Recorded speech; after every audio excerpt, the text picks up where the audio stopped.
Hey guys, welcome back to Let's Play The Legend of Zelda Wind Waker.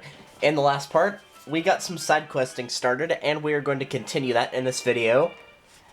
But first, from our reward of defeating the Big Octo in the last video, we got another piece of heart, which actually gives us another full heart. So now we have 10 total. So we are halfway there. So let me think here. What else do I want to do?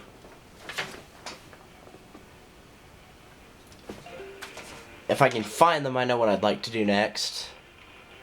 Yeah, those three right there. Alright.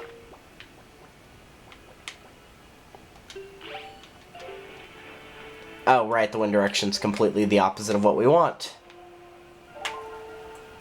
So if you look around the 7-star island area, you should find those 3 towers.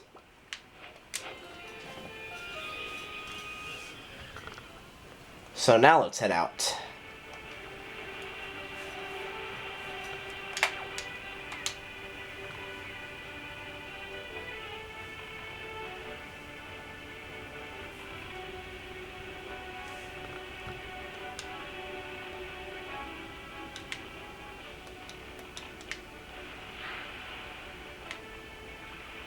Hey, I actually got on the ladder without messing up horribly for once. That's new.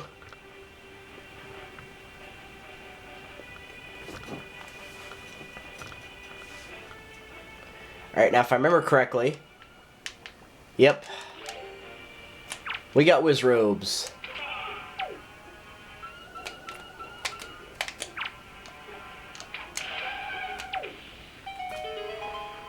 Goodbye.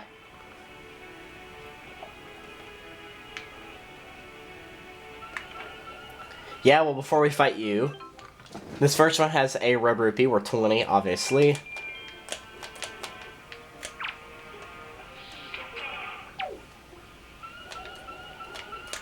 He's right there, fool.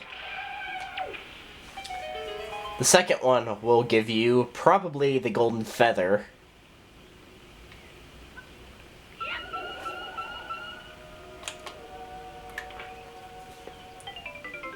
Yep, golden feather.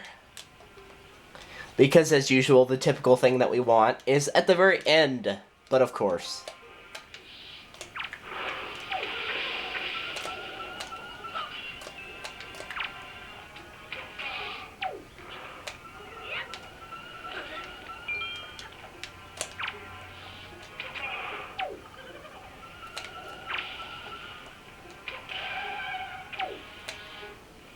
Yeah, I see you back there, but I can't reach you.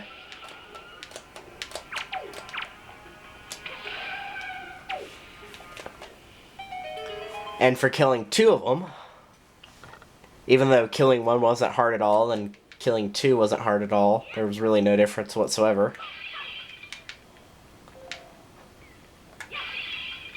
Let's see if we can go ahead and pick up some upgrades here, though.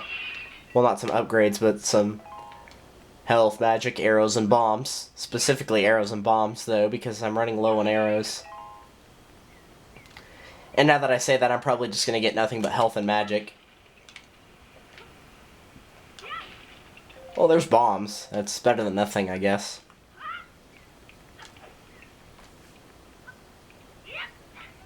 It's just that, you know, after just getting the bow and arrow, most of the side questing stuff is going to involve the bow and arrow, and obviously without the arrows, it's pretty useless.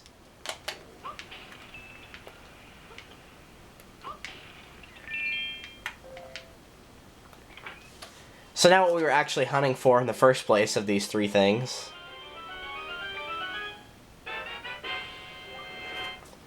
We have a treasure chart.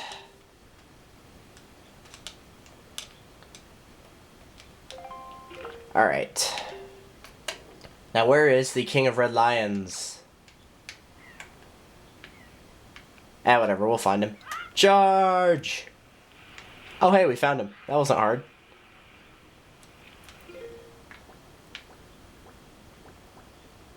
So that is our next destination, the Crescent Moon Island.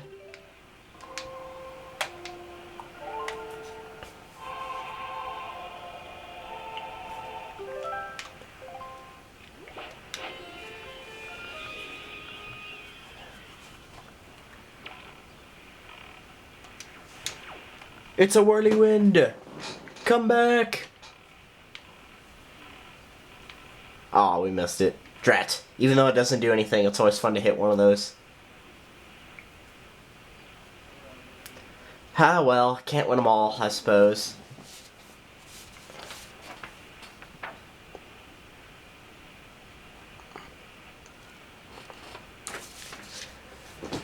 Alright, so I believe there's only 2 things I want to get done here on Crescent Moon Island.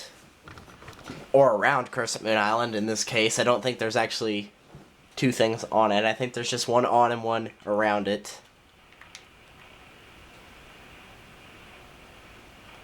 But we shall see here in a second, whenever we get there. I will admit, the sailing around can get a little bit dull in this game. The warp ability helps a lot, though. Because, you know, if it's on the other side, you can just warp there and it won't take near as long.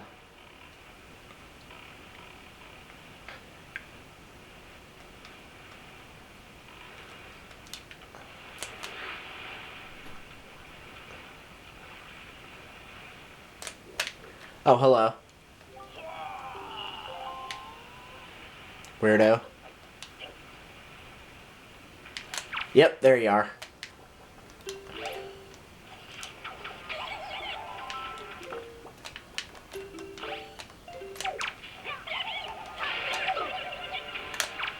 Oh, we got another one of you.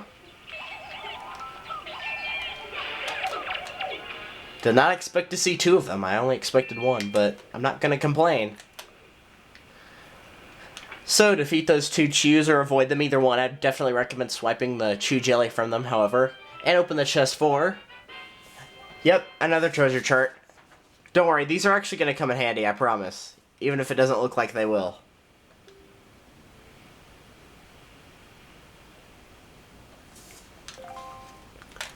And speaking of treasure charts, guess what we're going to use right now? Yep, there's actually another treasure we can get right here.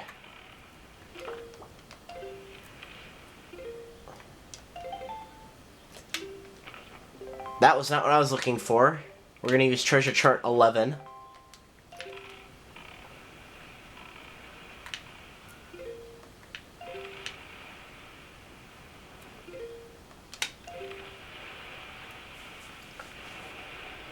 And we got it. Now, I believe this is a heart piece, but I could be wrong here, so we'll find out. What did we get? What did we get? Yep, another piece of heart. Okay, good. I had it correct.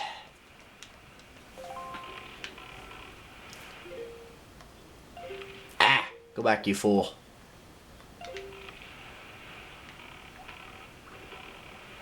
Oh, we don't have my sail equipped. I was like, where's my sail? Oh, duh, you don't have it equipped, you fool.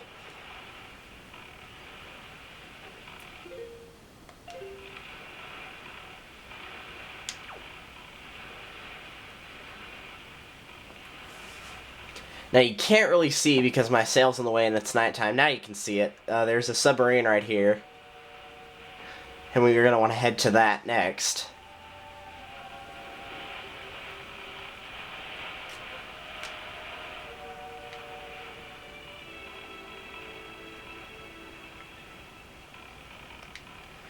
Alright. Oh, and if you ever sail outside the 7x7 grid, the King of Red Line's just going to tell you that's not where you're supposed to go.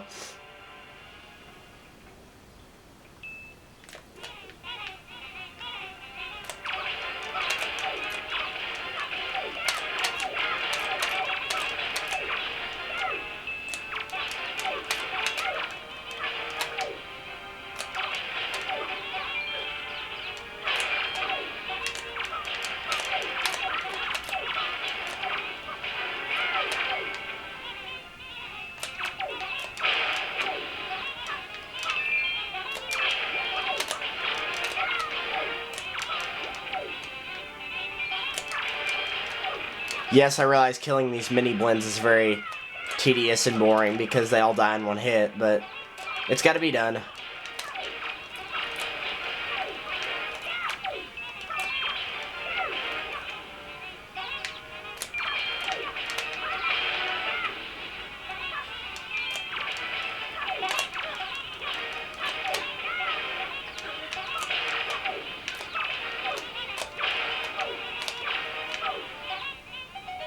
And finally, after a while, they will stop spawning.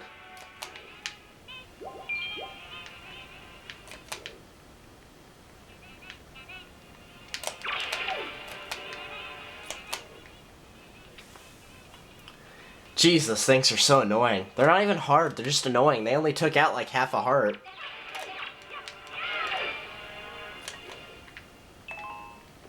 I mean, they drop like a rupee, magic refill. If they drop one of those sphere things, it usually just has a little bit of money and some bombs and some arrows.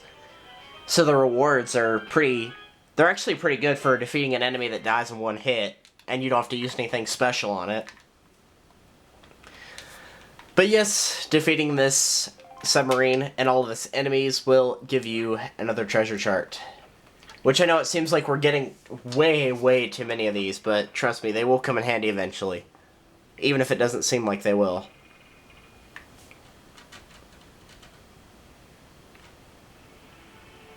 Alright, so next area we're going to head to is...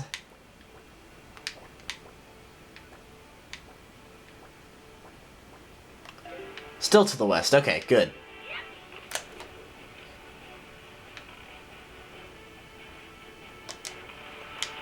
So we're going to be heading to Northern Fairy Island. So skip this next island, which is Gale Isle. Skip this for now. Just go around it or whatever. It's impossible to enter Gale Isle with our current equipment anyway, so... I mean, you could get on Gale Isle, but you couldn't actually get inside of it.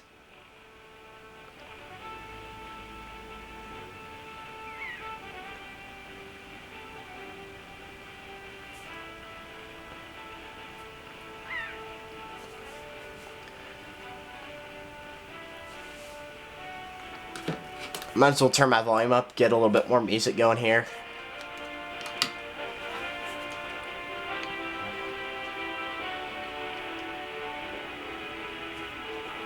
Hello, Gale Isle.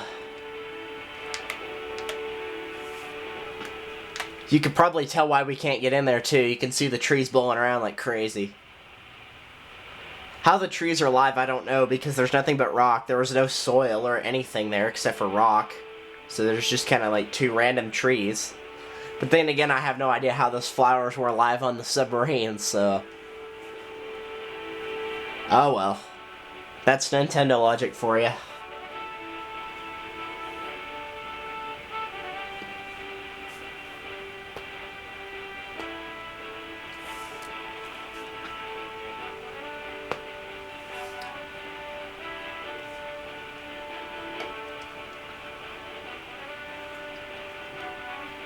Actually, now that I think about it, this might have been one of the areas we were able to warp to, but I don't think it was.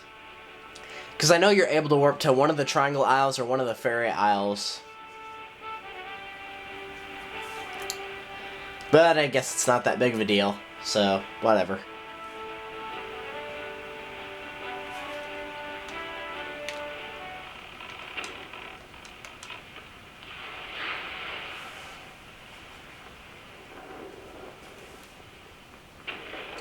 Another one of those guys right there, but let's just ignore him.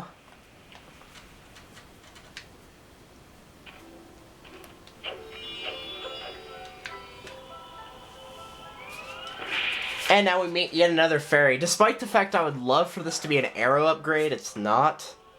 I really, really wish it was.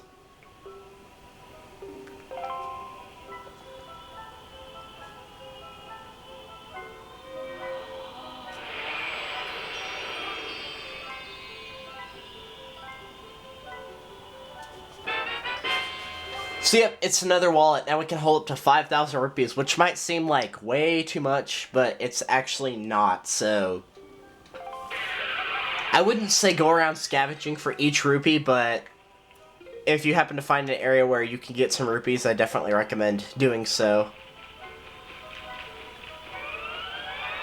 So anytime you can find an area with, you know, a lot of rupees, I would definitely capitalize on getting all of that.